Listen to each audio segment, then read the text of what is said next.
வாங்க, ஈரலே உங்களுக்கு பிடிக்காதா? அப்போ இந்த வீடியோ உங்களுக்காக தான்.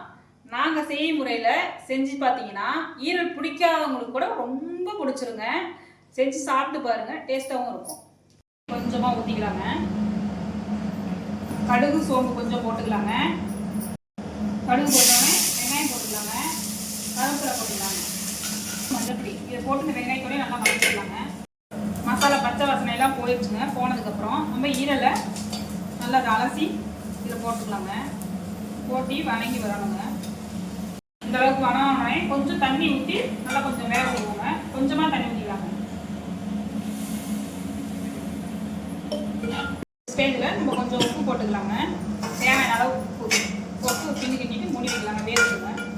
இப்போ மிளகு ஜீரகம் வறுத்து பொடி பண்ணதை கடைசியாக நம்ம தூக்கி போடணும். இப்போ கொத்தமல்லி தழை போட்டு நம்ம இறக்கி போட வேண்டியதாங்க. ரெடி ஆயிடுச்சு. இந்த மாதிரி செஞ்சு சாப்பிட்டு பாருங்க. பிடிக்காதவங்களுக்கு கூட ரொம்ப பிடிக்கும். சப்ஸ்கிரைப் பண்ணிக்கங்க, ஷேர் பண்ணிக்கங்க, லைக் பண்ணிக்கங்க. அடுத்த வீடியோவில் சந்திப்போம்.